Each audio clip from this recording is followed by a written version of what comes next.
આખો માહી શક્તિ પુરજે સૂક્ષ્મ તારે વિંદે અંતર આખો માહી શક્તિ પુરજે સૂક્ષ્મ તારે વિંદે અંતર કાન સુણે तुझ नाद ब्रह्मनित कान सुने तुझ नाद ब्रह्मनित मान करे भजन प्रभुजी मारो निर्मळ करी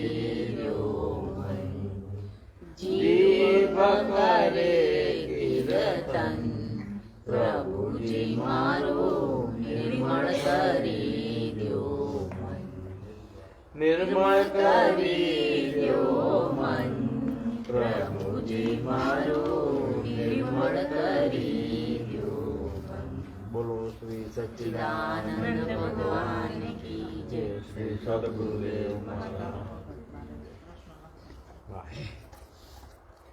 सच्चिदानंद भगवान की जय। श्री सद्गुरुदेव महाराज की जय।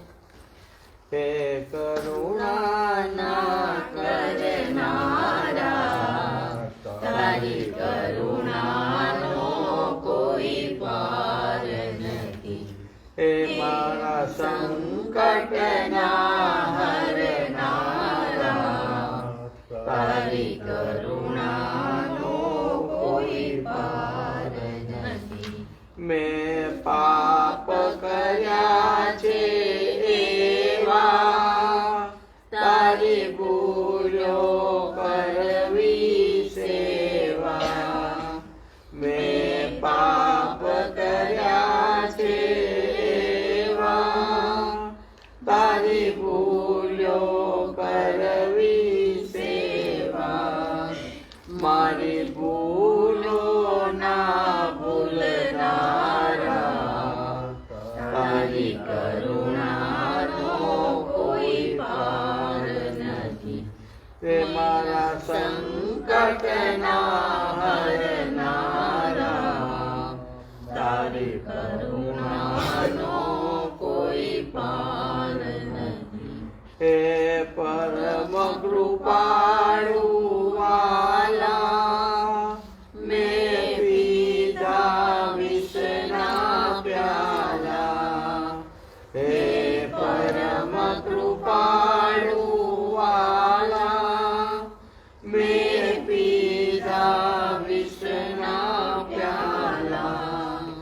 विषने अमृत करनारा तारी करुणानो कोई पार नहीं। हे संकट ना हरनारा तारी करुणानो कोई पार नहीं। सै अंतर माहू राजी खेलो हूँ अवड़ी बाजी। सै अंतर माहू राजी खेलो हूँ अवड़ी बाजी। अवड़ी सवड़ी करनारा तारी करुणानो कोई पार नहीं। हे संकट ना हरनारा तारी करुणानो कोई पार नहीं। जे भक्तनु मन उदासी तार चरणे ले अविनाशी। जे भक्तनु मन उदासी तार चरणे ले अविनाशी। राधा ना हरनारा तारी करुणानो कोई पार नहीं। संकट ना हरनारा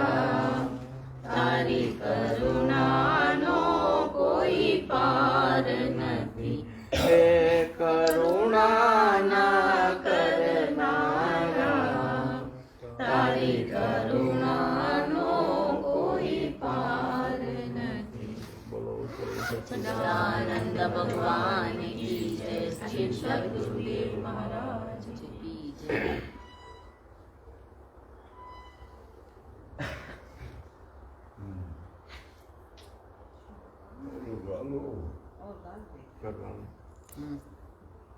તારું અસ્તિત્વ ચિહ્ન જોવાની હૃદય એક ઝંખના છે. તારું અસ્તિત્વ ચિહ્ન જોવાની હૃદય એક ઝંખના છે. તારી મૂર્તિના શિલ્પ મેં અનંત જોયા. તારી મૂર્તિના શિલ્પ મેં અનંત જોયા. ત્યાં શિલ્પે નમાવી પાપ કંઈક ધોયા. ત્યાં શિલ્પે નમાવી પાપ કંઈક ધોયા. બને મૂર્તિ સાકાર રૂપ તારું હૃદય એક ઝંખના છે. બને મૂર્તિ સાકાર રૂપ તારું હૃદય એક ઝંખના છે. તારું અસ્તિત્વ ચિહ્ન જોવાની હૃદય એક ઝંખના છે. તારું અસ્તિત્વ ચિહ્ન જોવાની હૃદય એક ઝંખના છે. તારી મહિમાના ગીત મેં અનંત ગાયા. તારી મહિમાના ગીત મેં અનંત ગાયા. ગુણ તારા નિહાળી મને લાગી માયા. ગુણ તારા નિહાળી મને લાગી માયા. મારા શરમાઈ સુર વડે તારો હૃદય એક ઝંખના છે. મારા શરમાઈ સુર વડે તારો હૃદય એક ઝંખના છે. તારું અસ્તિત્વ ચિહ્ન જોવાની હૃદય એક ઝંખના છે. તારું અસ્તિત્વ ચિહ્ન જોવાની હૃદય એક ઝંખના છે. તારા ચિત્રો જગતમાં અનેક જોયા. તારા ચિત્રો જગતમાં અનેક જોયા. તેના રંગો નિહાળીને ખૂબ મોયા. તેના રંગો નિહાળીને ખૂબ મોયા. તારા ચિત્રોમાં તુજને જોવાની હૃદય એક ઝંખના છે. તારા ચિત્રોમાં તુજને જોવાની હૃદય એક ઝંખના છે. તારું અસ્તિત્વ ચિહ્ન જોવાની હૃદય એક ઝંખના છે. તારું અસ્તિત્વ ચિહ્ન જોવાની હૃદય એક ઝંખના છે. તારું સૌંદર્ય સૃષ્ટિ સકલ છાયું. તારું સૌંદર્ય સૃષ્ટિ સકળ છાયું. એનું કાવ્ય સદૈવ હોશતી મેં ગાયું. એનું કાવ્ય સદૈવ હોશતી મેં ગાયું. કે વહુ કવને જીવન રસ તારો હૃદય એક ઝંખના છે. વહુ કવને જીવન રસ તારો હૃદય એક ઝંખના છે. તારું અસ્તિત્વ ચિહ્ન જોવાની હૃદય એક ઝંખના છે. તારું અસ્તિત્વ ચિહ્ન જોવાની હૃદય એક ઝંખના છે. તીર્થ સ્થાન સકાળમાં હું ખૂબ ઘૂમ્યો. તીર્થ સ્થાન સકાળમાં હું ખૂબ ઘૂમ્યો. તારા આભાસે એક એક પાળ ચૂમ્યો. તારા આભાસે એક એક પાળ ચૂમ્યો. મારા પૌરુષે પ્રસાદ વડે તારો હૃદય એક ઝંખના છે. મારા પૌરુષે પ્રસાદ વડે તારો હૃદય એક ઝંખના છે. તારું અસ્તિત્વ ચિહ્ન જોવાની હૃદય એક ઝંખના છે. તારું અસ્તિત્વ ચિહ્ન જોવાની હૃદય એક ઝંખના છે. બોલો શ્રી સચ્ચિદાનંદ ભગવાન.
રવિવારના સત્સંગની પરંપરા ને આગળ ચલાવતા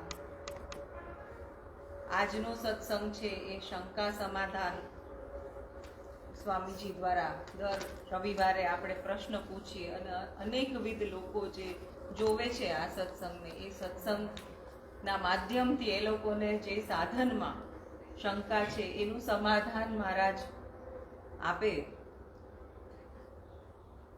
સત્સંગની ઉપયોગિતા, સત્સંગનું મહત્વ જીવનમાં જો સમજાઈ જાય તો લક્ષ્ય નિર્ધારિત હોય છે, લક્ષ્યની ખબર પણ હોય છે, લક્ષ્ય વિશે ધ્યાન પણ હોય છે, લક્ષ્ય વિશે જ્ઞાન પણ હોય છે.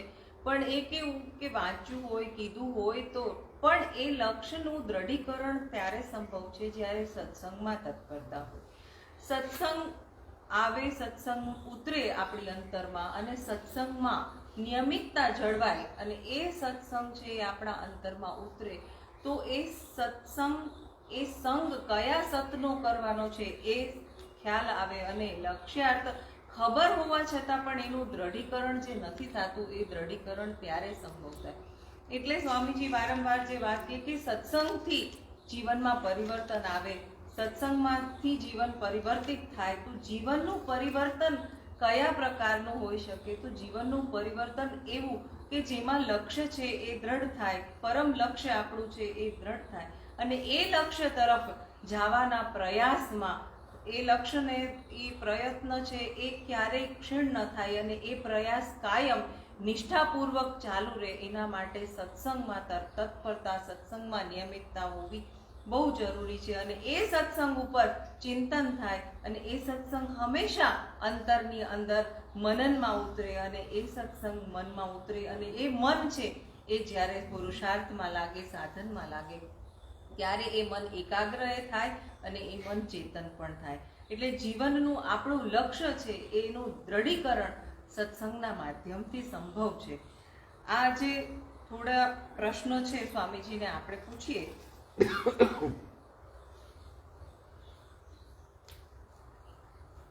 पूज्य स्वामी जी, सादर प्रणाम। संविद शक्ति अपने में जागृत करने के लिए, संविद शक्ति अपने में जागृत करने के लिए पुरुषार्थ या साधन करना पड़ता है या परमात्मा के अनुग्रह से घन श्याम सुंदरा, घन श्याम मीरा पूरी तरह से हो जाता है। कोई कोई बिदला जतन से भावे, या चुनरी पिया के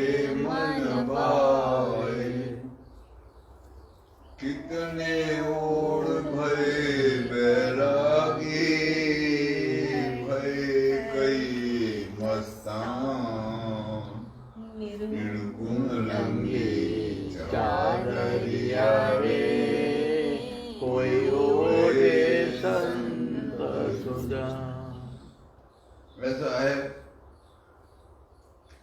प्रारब्ध जो कर्म है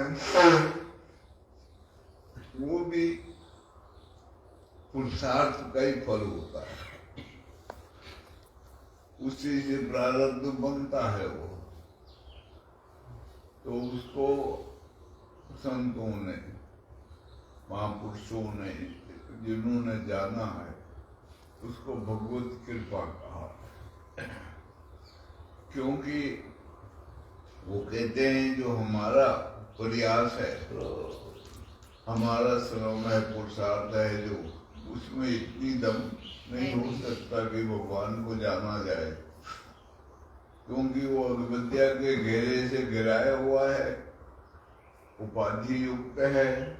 सारे प्रयास जो होते हैं वो अहम भाव से होते हैं, बगैर अहम भाव के कोई प्रयास नहीं होता है। इसलिए भगवत कृपा जब पूर्ण रूप से अहम विगलित हो जाता है या भगवान के साथ युक्त हो जाता है, वही हो जाता है, भगवत रूप में समा जाता है, तब वो ऐसी एक अवस्था में भगवत अनुग्रह, जिसको कहते हैं कृपा, वो प्राप्त होती है। उस वक्त उसको कुछ करना धरना नहीं पड़ता है, वो उसके आश्रय हो जाता है, पूर्ण रूप से उससे युक्त हो जाता है। लेकिन ये सब कुछ पहले से निश्चित है, किया हुआ है, उसी का वो फल मिलता है, बगैर किए का फल नहीं मिलता है। कृपा का मतलब एक महात्मा मेरे को बता देते, करो और पाओ। बगैर करो कुछ मिलता नहीं है।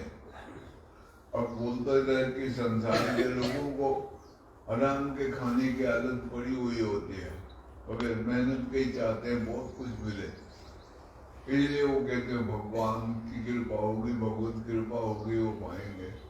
कहते कृपा उसी को होती है जो पुरुषार्थ करता है। जो पुरुषार्थ नहीं करेगा उसको कृपा भी नहीं मिलेगी। इसलिए पुरुषार्थ को विशेष महत्व दिया है सब धर्म ग्रंथों में, शास्त्रों में, सब में। भी कोई उपशिष्य में था, वो कृपा का ही जोड़ दिया था, सब उन्होंने पुरुषार्थ में जोड़ दिया था।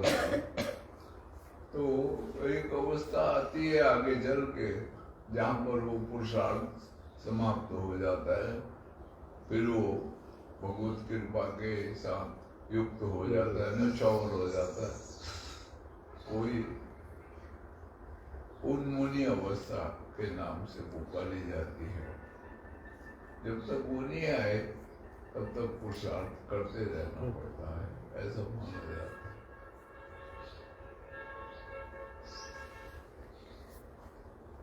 पूज्य स्वामी जी, योग वाशिष्ठ ग्रंथ में ऐसा बताया गया था कि सब कुछ काल्पनिक है, सब कुछ कल्पना है। तो क्या हम जो कर्म करते हैं उसका स्वरूप भी काल्पनिक है? अगर ऐसा है तो कर्म तथा कर्म फल के भोग की कल्पना से रहित कैसे हुआ जा सकता है? कृपया समझाइए।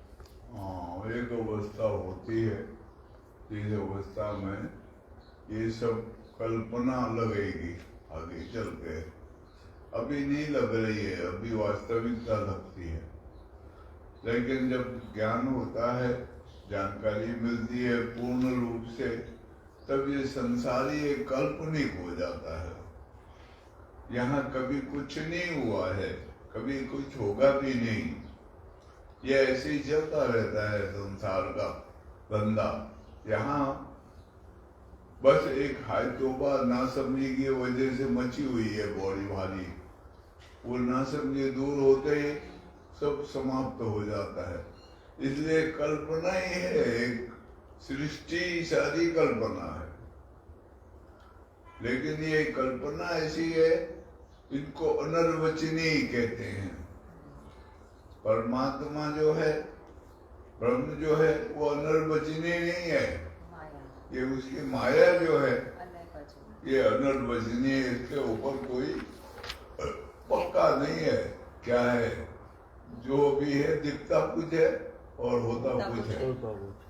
इसको देखते हैं ऐसे जैसे मैं दूर बैठा हूँ, कहीं मेरे को एक शिप चमक रही है और मेरे को लगा चांदी है, मैं गया उसको उठाया तो वो तो पत्थर था, शिप से। हाँ, वो भ्रम दूर हुआ है उसको पकड़ के देखने से, तब भ्रम खत्म हुआ और चांदी नहीं है शिव है करके पता लगा। ठीक इसी प्रकार से संसार का जब जानकारी मिलती है पूरी, इसका समझ आ जाता है जब, तभी एक कल्पना लगती है और उस कल्पना में ही हम खोए होते हैं, क्योंकि मानसिकता से इसका संबंध है और मानसिकता ही एक कल्पना है। जो वास्तविक सत्य है, सत्ता जिसको कहा है, वो कल्पना से परे है, उसका तो होना ही है सब कुछ, वो कल्पना के अंतर्गत नहीं आता है, बाकी सब कल्पना। अभी इस वक्त वो कल्पना है और संसार सत्य जैसा लगता है। ये इसका माया का मतलब ही यही है, जो दिखती है लेकिन उसका अस्तित्व है नहीं, भासती है वो,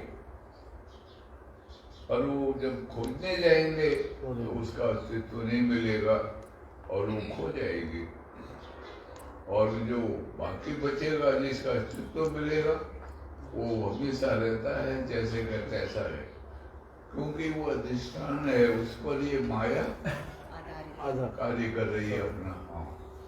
अधिष्ठान नहीं होगा तो माया क्या करेगी? अधिष्ठान का होना जरूरी है, भूमि बनी होगी तभी मकान बनेगा, भूमि नहीं है तो मकान आसमान में तो बनेगा नहीं। तो इसलिए ये माया का जो रूप है वो अनिर्वचनीय है, इसके ऊपर कुछ बोला नहीं जा सकता है। और ये कल्पना है एक हमारी बड़ी सुनहरी कल्पना, और बड़े लंबे समय चलती है ये कल्पना, अनेक जन्म इसमें बीतते हैं। वो यहाँ बोला जाएगा हजारों साल, लेकिन वहाँ तो हम वास्तविकता है तो बहुत थोड़ा समय होता है। वहाँ काल की गति एकदम धीमी है, तो यहाँ तो इसको हजारों लाखों साल लग जाते हैं ये कल्पना को दूर होते हुए। ये कल्पना ही दूर करनी है, मानसिकता से इसको हटाना है, उसके लिए सब पुरुषार्थ करना पड़ता है। जिस दिन कल्पना दूर हुई और वो जो वास्तविक तत्व है उसकी जानकारी मिली, उस दिन भी जीवन का जो ये संसार की यात्रा है ये समाप्त होती है, नहीं उससे पहले नहीं होती है। जन्म मरण आदि चलता रहता है, पुनर्वि जन्म पुनर्वि मरण पुनर्वि जननी जठरे शयनम, ये संसारे कलुदुस्तारे पाहि अपारे कद गोविंदम भज मूढ़मते। तो ये चलता रहता है और इसको हजारों, हमारे भाषा के हिसाब से हजारों वर्ष लगते हैं, कल्पना समाप्त नहीं होती है। यही कल्पना समाप्त करने के लिए सब साधन भजन आदि किए जाते हैं। अब मजे की बात यह है कि साधन भजन भी आगे चल के कल्पना में बदल जाते हैं, वो भी कल्पना हो जाएंगे। उस वक्त ये सब कल्पना था और ये अज्ञान ही एक कल्पना बन जाता है,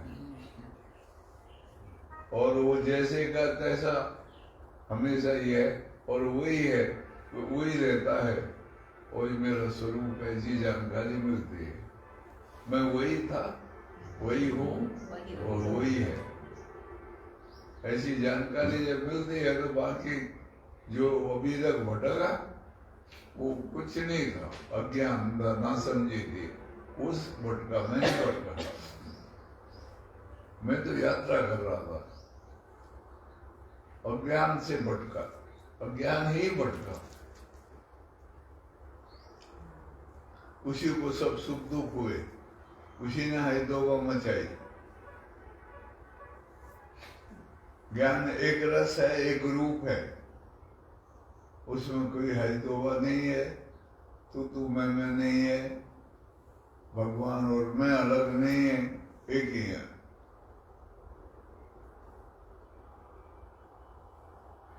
ये सबसे बड़ी कीमिया है कि कर्म धर्म है,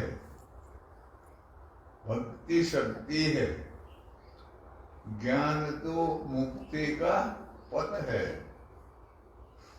आत्मा की अनंत यात्रा में ये शरीर तो बस एक रथ है, रथ अनेक हैं, पथ एक है। वाह। एक ही लक्ष्य बना के चलो, उस विराट से हो अभेद तुम, नित्य ही अलग जगाते रहो। ऊपर लिखो છે अलग जगाने की बात है, अलग नहीं जगा पाते हैं हम, भूल जाते हैं अलग जगाना। ये सत्संग आदि करके साधु संतों के साथ उठ बैठ के ख्याल में आए अलग जगाना है तो अलग जगाएं, सुबह शाम बैठ के अलग जगाए, अलग निरंजन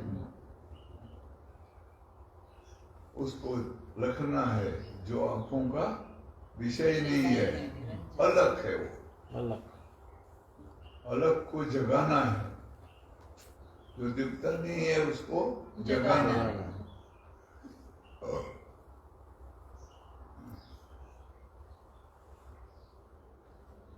अगर अलग जगती रहे तो बराबर सब सारा खेल समझ में आ जाता है, अलग ही नहीं जगती है बस।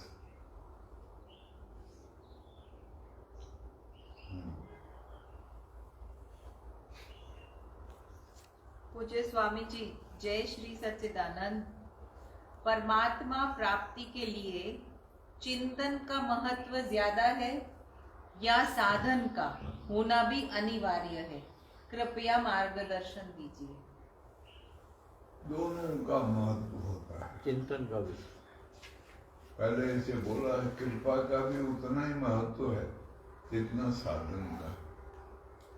कृपा की समझ ही तब आएगी जब हम साधन करेंगे, पुरुषार्थ करेंगे, नहीं तो कृपा समझ में आएगी नहीं। एक अभिशाप लगता है लोगों को जीवन, क्योंकि जब दुख आता है तो वो दुखी होता है वो, और भगवान को भी गाली बकता है। तो इसलिए दोनों का विशेष महत्व है। वो जब साधन करेगा और जब पुरुषार्थ में लगेगा ज्यादा से ज्यादा, तभी वो कृपा का अनुभव कर पाएगा। अगर वो पुरुषार्थ नहीं करेगा तो कृपा का अनुभव नहीं होगा कभी भी।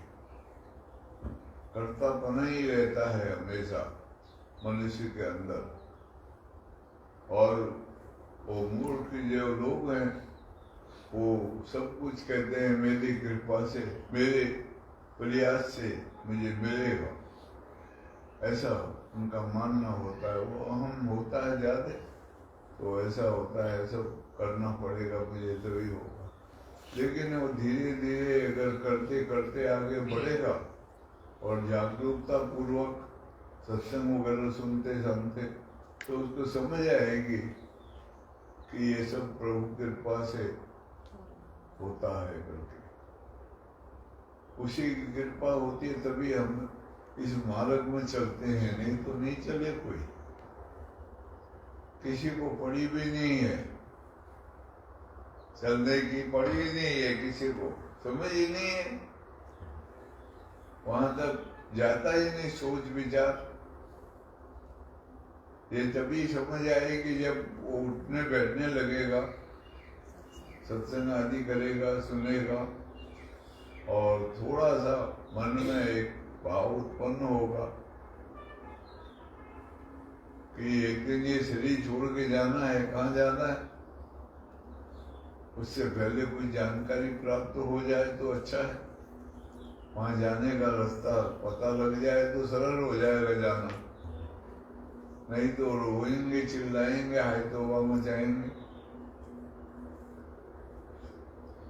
दुखी होंगे बहुत। तो इसलिए दोनों का अपना महत्व है। वो साथ करेंगे, साधना करेंगे, तभी आगे कृपा प्राप्त होगी। उसके पहले कृपा नहीं मिलती है। कृपा ऐसे समझ ही नहीं आती है, कृपा का पता ही नहीं लगेगा।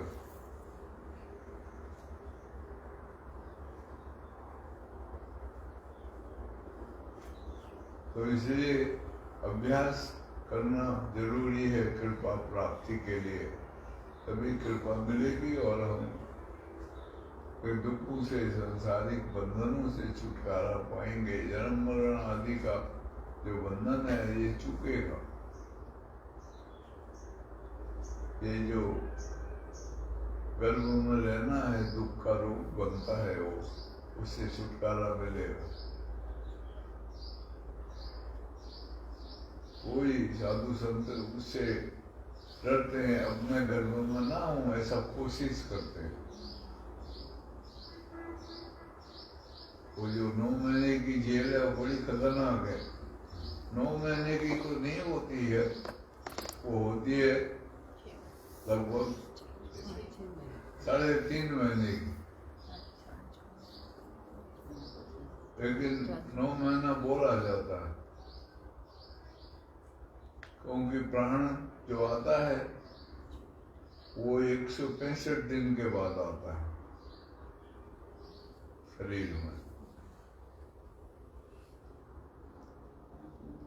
लेकिन उसको 9 महीने लगते हैं बाहर निकलते हुए गर्भ से, इसलिए 9 महीने बोला जाता है। नहीं तो वो निर्जीव होता है 5.5 महीने तक। 5.5 महीने के बाद उसमें प्राण का संचार होता है, यहाँ से आता है खोपड़ी से उड़ के। इसलिए वो झिल्ली जैसी होती है उसकी पैदा होने में, उसको फिर दबा के भर देते हैं।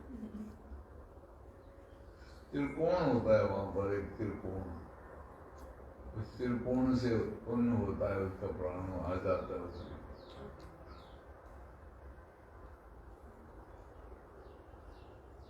महाराज ऐसा होता है कि गर्भ में है बच्चा और वो उसी समय थोड़े दिनों के लिए उसने अपना भोग भोगा और फिर वो चला गया, ऐसा हो सकता है? ऐसा भी होता है। और फिर दूसरी चेतना आए, ऐसा भी होता है। कर्म का सिद्धांत तो लागू होता है उसके पीछे। अच्छा। हाँ, वो इतने काल के लिए आता है बस। ऐसा है, अब जैसा जैसा कसूर किया है वैसी उसको सजा मिली है। अगर छोटा मोटा कसूर है तो मजिस्ट्रेट 1-2 दिन की सजा, कभी तो कोर्ट में खड़े हो गए सारा दिन का, और फिर कोर्ट खत्म हुई तो जाओ घर को कहते रहे, ऐसी भी सजा। और कभी कभी वो 1 हफ्ते की, 15 दिन की, 1 महीने की, 2 महीने की, 3 महीने की, ऐसे सजा लगाते हैं। ये छोटे मोटे केस होते हैं जो दारू दूरू बेचने के, इसमें 1-2-3 महीने के अंदर पूरा हो जाता है। और बड़े केस हो, मर्डर किया हो, आजकल वो रेप के केस आते हैं, उसमें आज एक पेपर में दिया था, एक को सजा हुई उस उम्र भर, जब तक मरेगा वहीं जेल में, ऐसी सजा उसमें लगाई है। उसने मार दिया तो लड़की को, ऐसे करते हैं। तो वो बड़ी सजा हुई, अब जेल में ही रहना पड़ेगा बनने से उसका। अभी है क्या नाम, आसाराम को, इसको भी जेल में सजा हुई है। एक को रामपाल को हुई है। वो 2-4 है ना वो भी।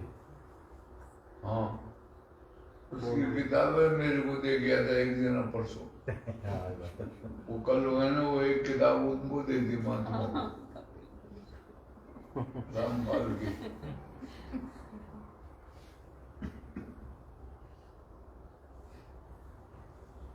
तो अब ये क्या नाम, आसाराम बापू जेल में ही मरेगा। जमानत भी नहीं होने दे रहे, कुछ नहीं। अब वो बीमार हूँ और बुढ़ा हो गया हूँ, ऐसा ऐसा बोलता है, लेकिन वो जज सुनता नहीं उसकी बात। तो बड़ा गुनाह किया है, बड़े गुनाह की बड़ी सजा है। छोटा गुनाह होता तो छूट जाता, क्योंकि 8-10 साल तो हो गए उसको जेल में रहते। हाँ, दोनों को।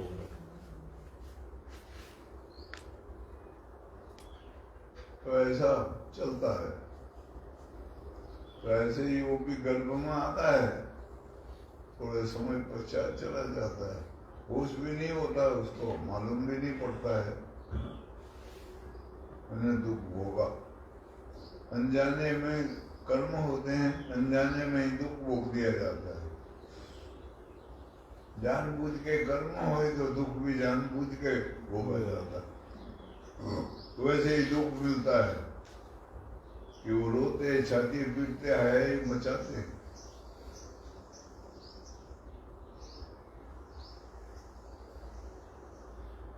सुख दुख के बारे में रामायण में, रामचरितमानस में आता है। नहीं दरिद्र सम दुख जग माही, रामायण में ऐसा आता है। नहीं दरिद्र सम दुख जग माही, दरिद्रता जो है सबसे बड़ा दुख है, क्योंकि वो आशा में जीता रहता है और उसके अंदर पैसे बनाने के बारे में ख्याल आता रहता है, विचार करता रहता है। ठगना, चोरी करना, डकैती करना, झूठ बोलना, सब बुराइयां उससे पैदा होती हैं। ज्यादा से ज्यादा बुराइयां दरिद्रता से उत्पन्न होती हैं, क्योंकि आदमी सुख चाहता है, वो नहीं मिलता है तो वो उल्टे सुल्टे विचार करके काम करेगा सुख पाने के लिए। इसलिए कहा है, संत मिलन सम सुख कछु नहीं। कोई संत मिले, सत्संग सुनाने वाला, तो उससे ऐसा सुख नहीं है।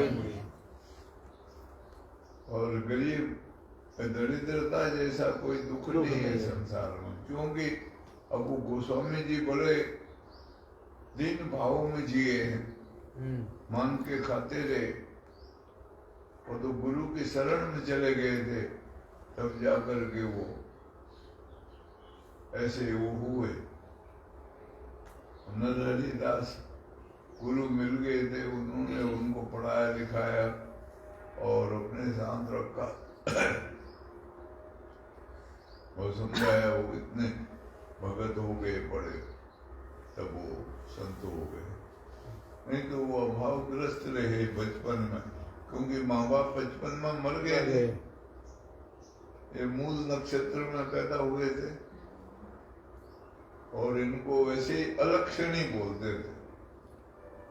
तो 13 महीने पैदा हुए और जब आए राम बोले थे, तो इनका नाम पहला था राम बोले।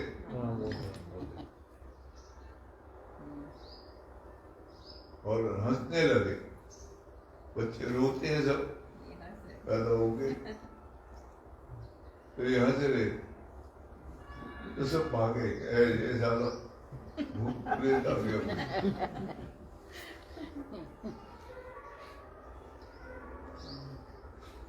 तो जमाना था ऐसा, आज नहीं होगा। आज तो ऑपरेशन कर देंगे फटाफट। वो नस लेके जाती है तो ऐसे कि वो है। कोई जमाने में था नहीं ऐसा ऑपरेशन करने का। तो इंतजार करते थे कुदरत का। कुदरती तौर पर जो जन्म ले जैसा ले उसका ही ख्याल करते थे। फिर वो टाइम से ज्यादा हुए, ये जो पारसियों के गुरु हुए जूटफुरुस्त, हाँ 30 महीने में पैदा हुए और इनके दांत आए हुए थे। हाँ जब पैदा हुए दांत थे, हंसे ये बड़ी जोर से खिलखिला के, तब भी सब भाग गए थे। पूरा बड़ा शैतान आया तो काम खराब करेगा। वो माँ बाप भी डरे उनसे। वो गर्भ से ही बातचीत करने लगा था। वो पैदा होते ही, क्योंकि विलक्षण ऐसे लोग हैं वो। वैसे वैदिक उसमें साहित्य में बहुत आता है ऐसा वर्णन। वामदेव आदि ऋषि हुए, वो गर्भ से ही बोलने लगते थे। अष्टावक्र का भी ऐसे है। ये अष्टावक्र गर्भ से ही बोलते थे। वो क्या नाम, अभिमन्यु ने गर्भ में विद्या सीख ली थी। हाँ 7 कोठा में 6 7 में से बाहर नहीं निकलने का। अधूरा रह गया था। वो तो आज जवाब आपका अंदर थे।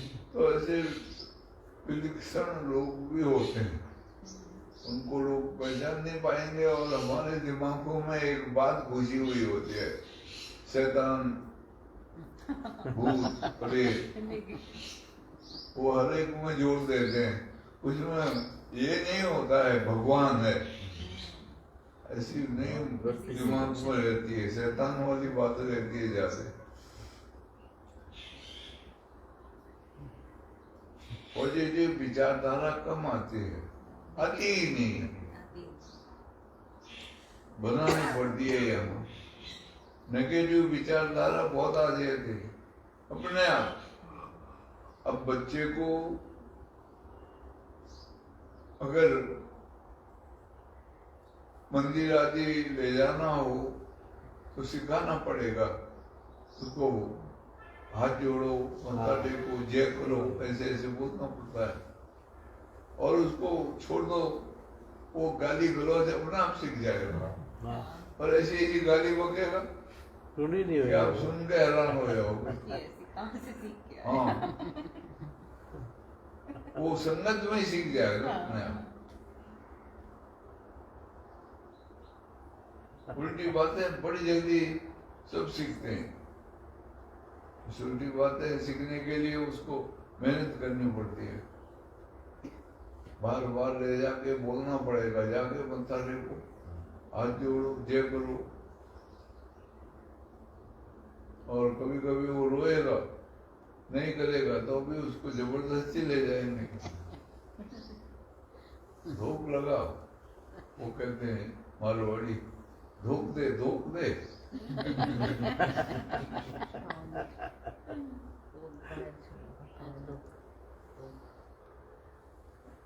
तो ऐसा उल्टा दिमाग हमेशा रहता है, आदमी का कार्य करता रहता है। उल्टी बातें जल्दी सीखता है, उल्टी बातें नहीं सीख पाता, उसको सिखाना पड़ता है। संस्कार इसी को कहते हैं। वो कहते हैं संस्कार बनाने पड़ेंगे। कोई ऐसा हो बचपन में इस तरफ चले तो कहते हैं संस्कारी है, इसके संस्कार बना रखे पीछे, संस्कार लेकर आया है वो, तब इस तरफ मन लगेगा उसका, नहीं तो नहीं लगता है। उल्टे काम में मन लगेगा, झगड़ा करना, लड़ाई करना, झूठ बोलना, चोरी करना, ऐसे ऐसे काम फटाफट कर लेगा, गाली भोगना, ऐसे सीख जाते हैं।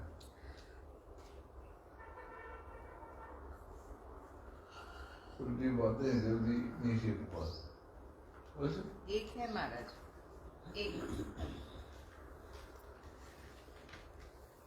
पूज्य स्वामी जी साधना में धैर्य का महत्व, साधना में धैर्य का महत्व समझाने की कृपा करें। धीरता, धैर्य, धैर्य, धीरता। धीरज। अच्छा, धैर्य की जरूरत पड़ती है। बिना धैर्य के साधन नहीं होता। उतावल में कभी भी साधन नहीं होता है। वो खाना पूर्ति कहते हैं, टाइम पास करना। साधन के लिए बड़ा भारी धैर्य की जरूरत होती है,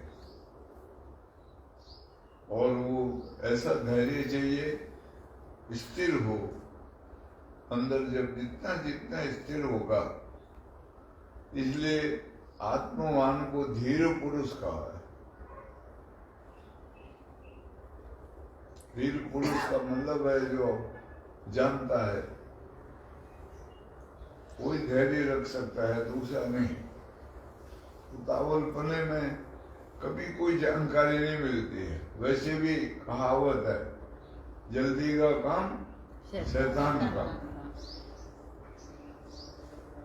जल्दी का सब काम शैतान का होता है। ऊपर ऊपर सब बह जाता है, कोई उसका मतलब नहीं है। धैर्य चाहिए बहुत ज्यादा। वो किस्सा आता है ऐसा कि नाले जा रहे थे, तो एक आदमी रास्ते में नाच रहा, तो उसने नारद को देखा, तो नारद मुनि जयराम जी की, नारद ने जयराम जी की करी। बोला कहाँ जा रहे हो? बोला भगवान के पास जा रहा हूँ, वैकुंठ में। बोला अच्छा, यार पूछना तो सही, मेरी कब मुक्ति होगी?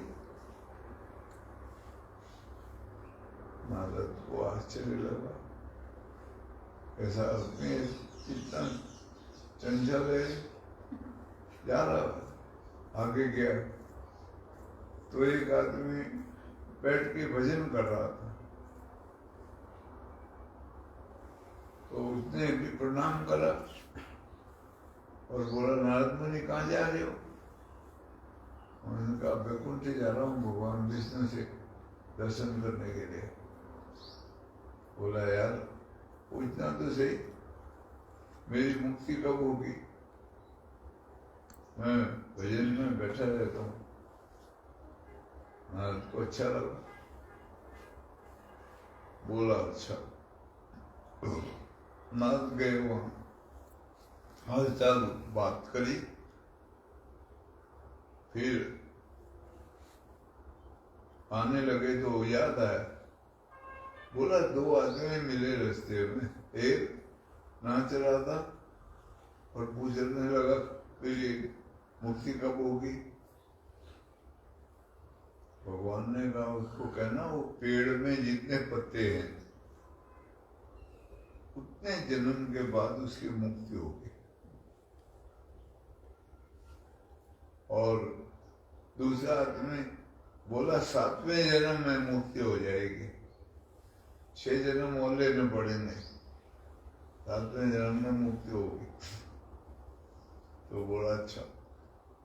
नारद आए, उससे बोला, उसने पूछा भाई मेरे पूछा, बोला हाँ तुम्हारे 7वें जन्म में मुक्ति होगी। बोला अरे तेरा, मैं तो भजन कर कर के थक गया, फिर भी 7 जन्म लगेंगे। तो ये तो बहुत टाइम यार तुमने वो कर दिया। मैं तो सोच रहा था इसी जन्म में हो जाता तो ठीक रहता। तो उसके पास गए, वो दूसरा नाच रहा था, उसने पूछा नारद आ गए? बोला हाँ। बोला पूछा मेरे बारे में? बोला ये पेड़ में जितने पत्ते हैं उतने जन्म बाद तेरी मुक्ति होगी, ऐसा कहा। वो नाचने लगा खूब जोर से। बोला मेरी भी हो जाएगी मुक्ति।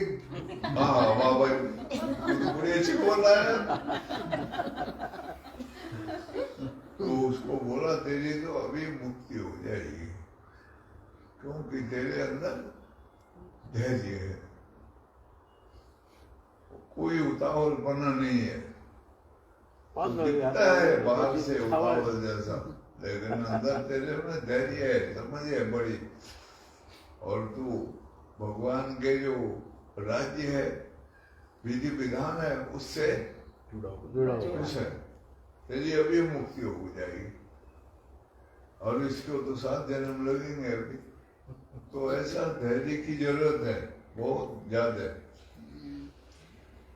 धीर पुरुष इसलिए कहा है, धीरा सो गंभीर। इसमें धैर्य की बहुत ज्यादा जरूरत होती है। उतावल आदमी इसमें कुछ नहीं जान पाता, कुछ प्राप्त नहीं होता। और धैर्य होगा तभी समझ टिकेगी, उतावल में समझ नहीं टिकती है, ऊपर ऊपर बह जाती है सब। इसलिए उतावल नहीं होना चाहिए, धीरज रखनी चाहिए। धैर्य पूर्वक इसमें लगे आदमी कमर कस के। वहां पंजाब में एक संत थे, तो नौशेरे वाले संत कहते थे। वो किसी को दीक्षा दे तो एक फेंटा देते थे कमर में बांधने के लिए। बोला एक फेंटा कमर में बांधना, पीले रंग का फेंटा देते थे। वो मेरे से पूछा जिसने, करण सिंह ने, वो फेंटा देते हैं क्या मतलब? मैंने वो कमर कस के रखना, इस मार्ग में चलना कमर कस के चलना और छूट न जाए,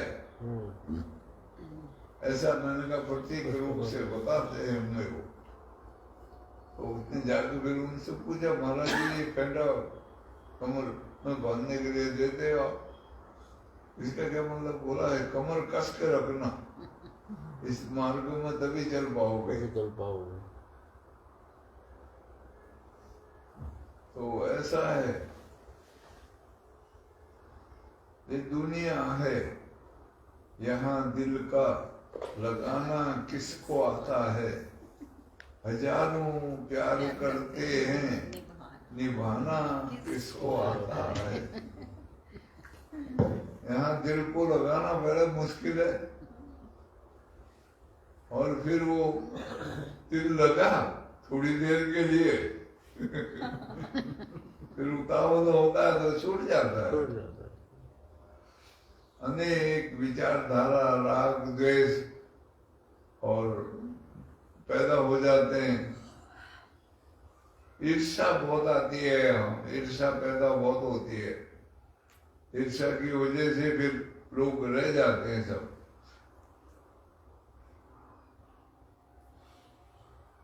दूसरा चल रहा है, कर रहा है, उससे चिढ़ने लग जाते हैं, खाली भी कोई मतलब नहीं, मुझे क्या करना है वो नहीं सोचते, वो ऐसा क्यों कर रहा है ऐसा ख्याल आ जाता है।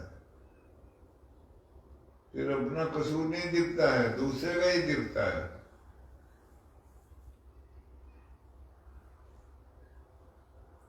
और मार्ग से भटक जाते हैं।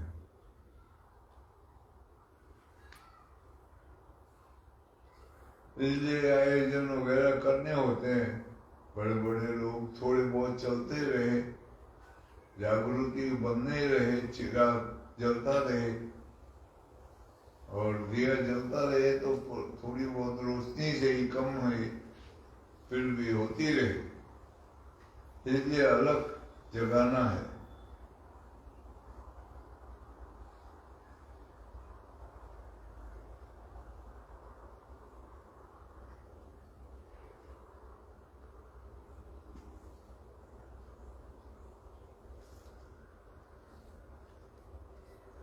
धैर्य की जरूरत बहुत ज्यादा है।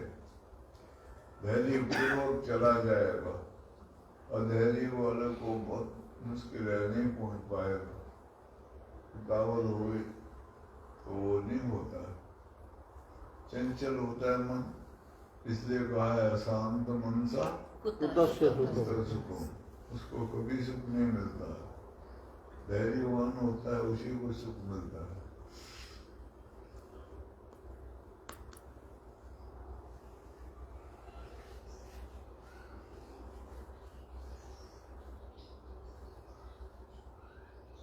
वो जिन्होंने ये प्रश्न भेजा है ना महाराज, उन्होंने ऐसा भी पूछा है कि ऐसा है कि धैर्य से अकर्मण्यता भी आ जाती है।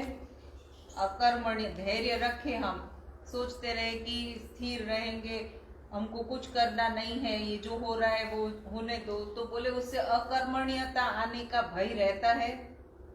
और कर्म का यानी कि हम प्रयास करना छोड़ सकते हैं अगर हम धैर्य को धारण करें और हम ऐसा करें कि फिर किसी चीज में प्रयास न करें, हम किसी की कोई संघर्ष न करें, हम उसी तरह, तो फिर हम कर्म भी नहीं करेंगे कई बार, तो वो प्रयास अकर्मण्यता हो जाएगी। ऐसा हाँ, कर्मण्यता आ जाएगी जीवन में, वो तो ठीक बात है, लेकिन ऐसा है प्रयास अगर छोड़ते सब उसके सहारे हो जाए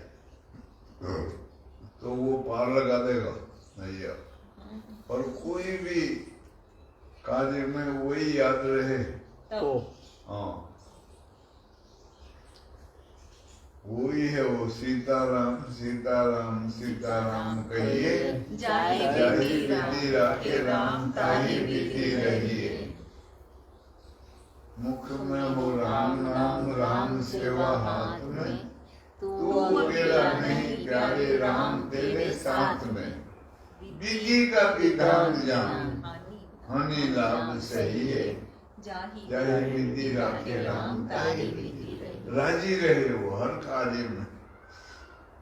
ऐसा गलत हुआ, ऐसा नहीं होना चाहिए, ऐसा ना बोले। जो हो रहा ठीक ही हो रहा, और जो होगा ठीक ही होगा, ऐसा भाव आए उसको। वही पुराने जमाने में उनका नाम ऋषि होता था, उनको ऋषि कहते थे। ऋषि का मतलब है जिसमें ऋजुता बरस गई, आ गई, ऋजु हो गया, वो एकदम भगवान के सहारे हो गया, सारा खेल समझ गया, सब रहस्य प्रकट हो गए और उसको उसने धारण कर लिया, और अब उसका जीवन उसके अनुकूल चलेगा। अब उसको कोई करने की जरूरत नहीं है, बस उस जो कुछ हो रहा है ठीक हो रहा है, मेरे भले के लिए हो रहा, मेरे को उसने पार लगाना है, वही लगाएगा। ऐसे भाव उसके अंदर आ जाते हैं, वही ऋजुता आ जाती है।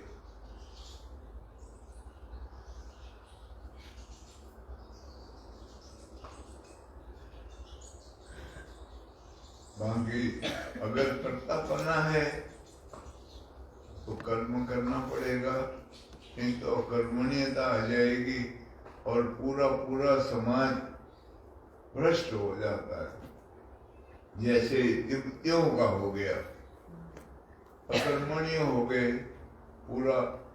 अब ये दुनिया भर में इकट्ठा करते हैं पैसा, उनको देते हैं, ये अंट संट खाते पीते हैं, भक्ष सारा गंदगी में रहते हैं, बड़ा भारी, नहाते धोते नहीं, और खाली माला फेरते रहते हैं। सारी दुनिया का डोनेशन आता है, वो चला बैठे बैठे खाता रहता है, और डेली मुर्गे खाएगा वो।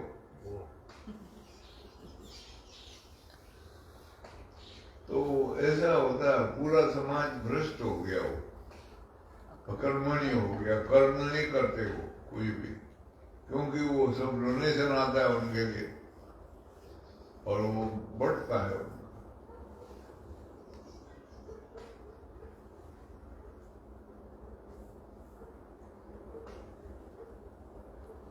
तो ऐसा समाज हो जाता है बाद में, ये फिर पतन हो जाता है इनका। यहाँ जो भारत में पतन हुआ उसका कारण ये था, भोगी समाज हो गया, कर्मठता चली गई, और उसमें खासकर ये राजपूत कौम, दरबार लोग सब भोगी हो गए, बड़े भारी,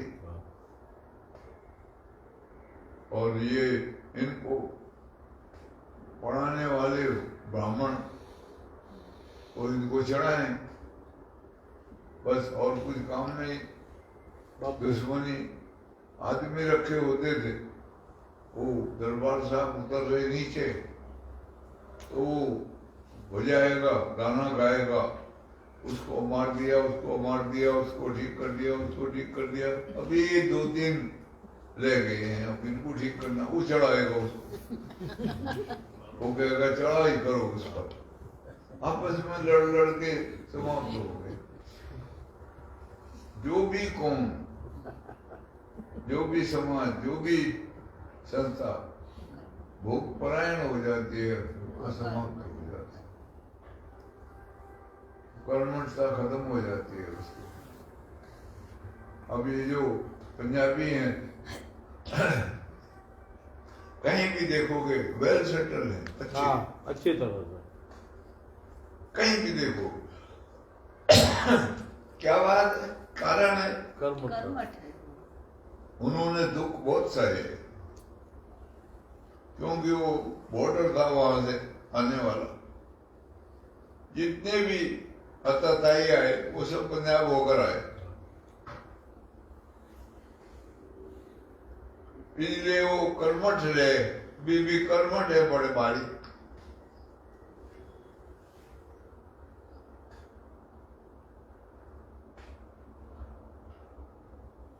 तो इसलिए वो संपन्न है। गरीब नहीं मिलेंगे कहीं भी, भीख मांगता हुआ नहीं मिलेगा। दक्षिण भारत वाले, बंगाल वाले, उड़ीसा वाले, सब जगह वाले भीख मांगेंगे। पंजाब का आदमी भीख मांगता नहीं मिलेगा। सिंधी भी भीख मांगते नहीं मिलेंगे, उन्होंने भी कष्ट सहे हैं। वही रास्ता था, वहां से आते थे जब आता राई जितने थे। झगड़ा फसाद होता रहता था, लड़ बढ़ के चलते थे, कर्मठ होते थे।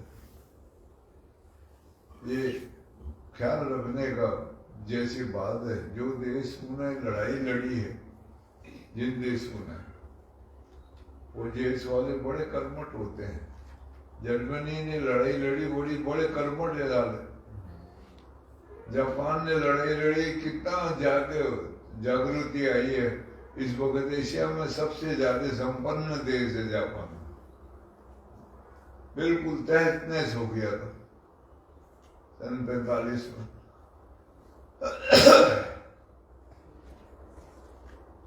जर्मनी तहस नहस हो गया था,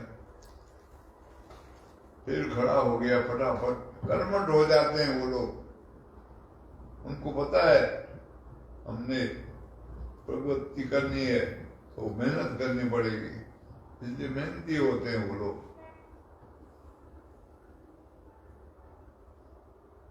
जो भी देश लड़ाई करता है ज्यादा, हाँ, वो प्रगति करेगा।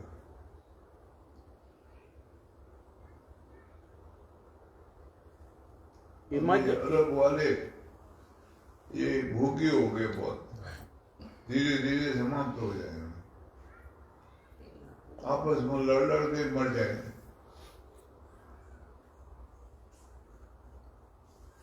क्योंकि भूखी भूख प्रधान होते हैं, उसके लिए प्रयास करते हैं। वो निजी स्वार्थ होता है उनका अपना, बस ऐसा है वो मनोवैज्ञानिक तत्व है वो।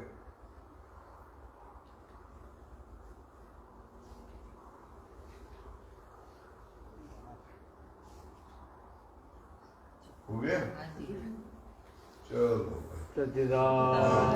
भगवान की जय, श्री सद्गुरुदेव महाराज की जय। अब 5 तारीख को होगा भंडारा और सत्संग। 5 को आ जाना सब लोग। उस दिन है बसंत पंचमी, और 6 को फिर सत्संग होगा।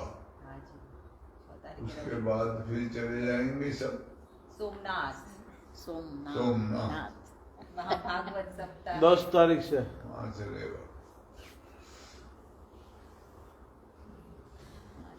6 तारीख से वहां पर